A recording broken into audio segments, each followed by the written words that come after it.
Hello everyone, welcome on my channel study classes. तो friends, आज हम जानेंगे कि आंतरिक अभिप्रेरक क्या होती है और बाह्य अभिप्रेरक क्या होती है। इसके बाद हम देखेंगे कि मोटिवेशन की जो साइकिल होती है वो क्या होती है। तो आइए अब हम इसे एक एक करके समझते हैं। आंतरिक अभिप्रेरक यानी कि इंटरनल मोटिवेशन उसे कहा जाता है जिसमें व्यक्ति जो है वो अंदर से अभिप्रेरित होता है किसी कार्य को करने के लिए। जब व्यक्ति किसी कार्य को करने के लिए अंदर से अभिप्रेरित होता है, अंदर से वो अपने आप को काफ़ी प्रोत्साहित समझता है, तो इसे ही आंतरिक अभिप्रेरक कहा जाता है। इसमें क्या है कि व्यक्ति अगर कोई काम करता है, तो व्यक्ति को काम करने से उससे उससे उससे उसको संतोष की प्राप्ति होती है। या उसे आंतरिक प्रसन्नता जो होती है वो प्राप्त होती है। तो इसे ही आंतरिक अभिप्रेरक कहा जाता है। आंतरिक अभिप्रेरक जो होता है, इसमें क्या है कि व्यक्ति आंतरिक रूप से यानी कि व्यक्ति भीतर से किसी कार्य को करने के लिए अभिप्रेरित होता है, जिसमें कि इसमें होता है कि वो उसमें संतोष की भावना जागेगी। अगर वो कोई कार्य को करेगा तो उसको संतोष प्राप्त होगा। उसको जब प्रसन्नता के लिए अगर वो कार्य करता है, तो ये सभी जो हैं वो आंतरिक अभिप्रेरक के अंतर्गत आते हैं।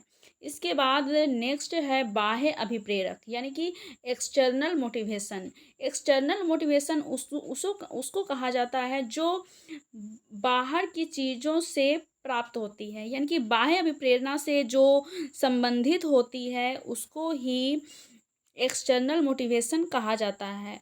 बाहरी अभिप्रेरणा क्या हुई? तो बाहरी अभिप्रेरणा हुई कि नौकरी पाने की इच्छा। मान लीजिए हम एग्ज़ाम की तैयारी कर रहे हैं, तो हम क्यों पढ़ रहे हैं? ताकि हम एक अच्छी नौकरी प्राप्त कर सकें, फिर अपने पूरे जीवन को आराम से व्यतीत कर सकें, इसलिए हम इतनी मेहनत कर रहे हैं। तो ये जो हुआ वो बाह्य अभिप्रेरक का उदाहरण हुआ। या किसी तरह के का जो पुरस्कार होता है, अगर पुरस्कार के लिए अगर हम कोई कार्य करते हैं, तो ये भी बाह्य अभिप्रेरक के अंतर्गत आता है। मान लीजिए एक बच्चे ने कोई कार्य किया और उसको 10 रुपये का इनाम मिला। तो ये क्या हुआ कि बच्चा उस कार्य को इसलिए किया क्योंकि उसे जो पुरस्कार की राशि थी 10 रुपये, उसको वो प्राप्त करना चाहता था। तो इसमें क्या हुआ कि बच्चा तो मोटिवेटेड है, लेकिन वो बाहरी चीज़ों को प्राप्त करने के लिए उसको कर रहा है। तो इसे ही बाह्य अभिप्रेरक कहा जाता है। तो इस तरीके से आंतरिक अभिप्रेरक और बाह्य अभिप्रेरक जो हैं वो काफ़ी इसे समझना आसान है। आंतरिक अभिप्रेरक वो है जिससे कि हम अंदर से किसी चीज़ को अब करने के लिए अभिप्रेरित होते हैं। जैसे कि जिस काम को करने से अगर हमें संतोष की प्राप्ति हो रही है या हमें प्रसन्नता की प्राप्ति हो रही है, तो ये आंतरिक अभिप्रेरक कहलाएंगे। इसके साथ बाह्य अभिप्रेरक वो होते हैं जिससे हमें बाहरी प्रसन्नता प्राप्त होती है, यानी कि जो बाह्य विप्रेरित होती है, यानी कि नौकरी पाने की इच्छा, ये जो है वो बाह्य अभिप्रेरणा के उदाहरण हैं। पुरस्कार पाने की इच्छा, पुरस्कार के लिए अगर हम कोई कार्य कर रहे हैं, तो ये भी बाह्य अभिप्रेरणा के अंतर्गत आते हैं। आइए अब हम आगे देखते हैं कि मोटिवेशन के जो साइकिल है मोटिवेशन के, इसको हम समझते हैं। मोटिवेशन के साइकिल के 6 स्टेप्स को बताए गए हैं, जिसमें पहला है नीड, दूसरा है ड्राइव, तीसरा है एराउजल, फोर्थ नंबर है गोल डायरेक्टेड बिहेवियर, और फिफ्थ नंबर है अचीवमेंट, और सिक्स्थ नंबर है रिडक्शन ऑफ एराउजल। नीड मतलब कि आवश्यकता। मान लीजिए कोई व्यक्ति है, वो एग्ज़ाम को पास करना चाहता है, वो सीटेट एग्ज़ाम को क्वालिफाई करना चाहता है। तो सीटेट एग्ज़ाम जो है वो उसकी नीड हो गई, वो उसकी आवश्यकता है कि उसे सीटेट का एग्ज़ाम को क्वालिफाई करना है।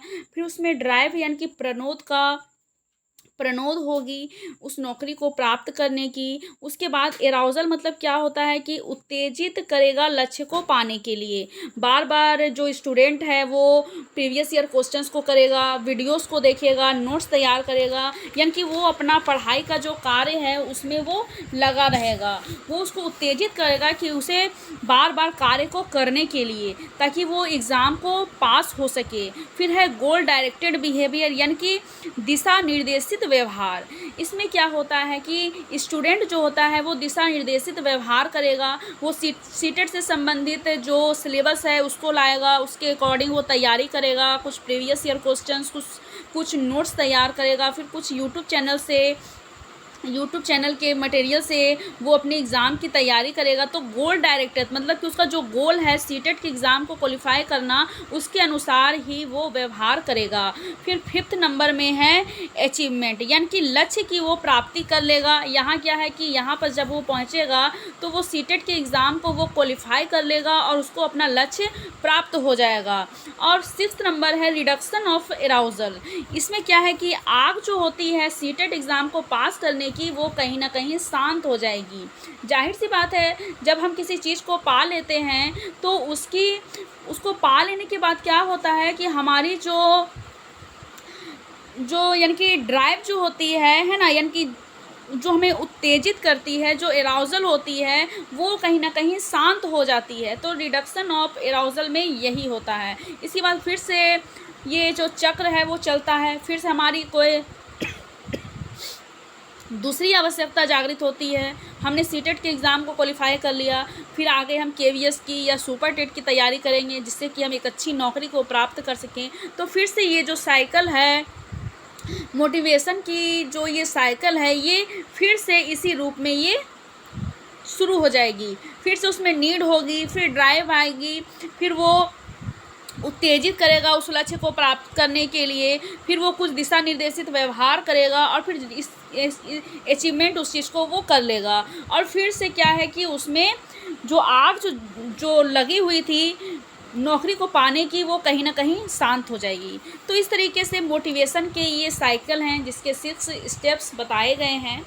तो फ्रेंड्स, आज हमने इस मोटिवेशन के जो 2 प्रकार होते हैं, आंतरिक अभिप्रेरक और बाह्य अभिप्रेरक के बारे में जाना। इसके बाद हमने मोटिवेशन की जो साइकिल होती है, इसके 6 स्टेप्स जो हैं इसको जाना। तो फ्रेंड्स, आज के लिए बस इतना ही। आज हमारा जो मोटिवेशन का जो चैप्टर है वो लगभग अब समाप्ति हो चुका है। बस अब एक टॉपिक बचा हुआ है, वो हम अब नेक्स्ट क्लास में उसको डिस्कस करेंगे और अपनी इस मोटिवेशन की जो चैप्टर है इसको पूरा कवर कर लेंगे, जिसमें कि फिर हमारा मोटिवेशन का जो चैप्टर है वो पूरा कंप्लीट हो जाएगा। और फिर हम इससे संबंधित कुछ इम्पोर्टेंट क्वेश्चंस को भी करेंगे, ताकि आपके जो अगर कुछ बीच में अगर समझ में नहीं आया हो तो आपको आसानी से वो समझ आ सके। इसका नेक्स्ट टॉपिक है कुंठा तथा प्रेरकों का संघर्ष, यानी कि फ्रस्ट्रेशन और कॉन्फ्लिक्ट मोटिव्स क्या होते हैं, इसके बारे में हम नेक्स्ट वीडियो में इसको कवर करेंगे। क्योंकि ये थोड़ा लॉन्ग है तो इसको हम नेक्स्ट वीडियो में करेंगे ताकि आपको समझने में कोई भी परेशानी ना हो। तो आज के लिए बस इतना ही। अगर वीडियो आपको अच्छी लगे तो आप इसे लाइक और शेयर ज़रूर करें, और अगर आपने मेरे चैनल को सब्सक्राइब नहीं किया है तो मेरे चैनल को आप सब्सक्राइब करें। आज के लिए बस इतना ही। Thank you so much.